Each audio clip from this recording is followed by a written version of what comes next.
माझ्या भीमाची सावली दीन दलितांची आई, माझ्या भीमाची सावली दीन दलितांची आई, अशी भाग्यशाली त्यागमूर्ती माझी आई माता रमाई, माझी आई माता रमाई.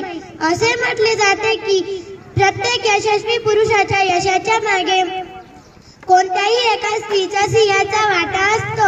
जसे की छत्रपती शिवाजी महाराज यांच्या यशाच्या मागे जिजाऊंचा सिंहाचा वाटा होता, तसेच ज्योतिराव फुले यांच्या जीवन कार्यामागे सावित्रीबाई फुले यांच्या सिंहाचा वाटा होता. तसेच भारतीय राज्यघटनेचे शिल्पकार कायदे पंडित डॉक्टर बाबासाहेब आंबेडकर यांच्या मागे त्यागमूर्ती माता रमाई यांचा सिंहाचा वाटा होता.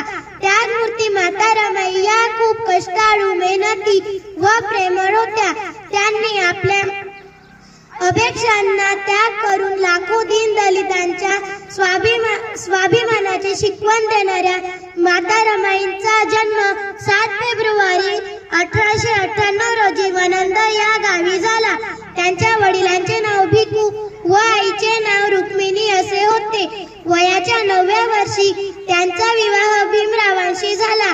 बाबासाहेब परदेशात शिक्षणासाठी गेल्यावर घर चालविण्यासाठी शेणाच्या गोवऱ्या सारवण्यासाठी वनवान फिरल्या.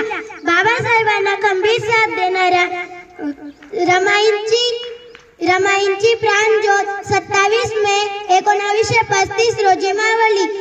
शेवटी मी एवढेच म्हणेल, भीमरावांच्या कार्यात दिली मदतीचा हात, भीमरावांच्या कार्यात दिला मदतीचा हात, केली हिम्मतीने सर्व संकटांवर मात, केली हिम्मतीने सर्व संकटांवर मात. अशी पूज्यवान धर्मशील हिम्मतवान बाई सर्वांना पूज्य आहे ती माता रमाई, सर्वांना पूज्य आहे ती माता रमाई. एवढे मी माझे 2 शब्द बोलून रमाईंना कोटी कोटी प्रणाम करून माझे भाषण संपवते. जय हिंद.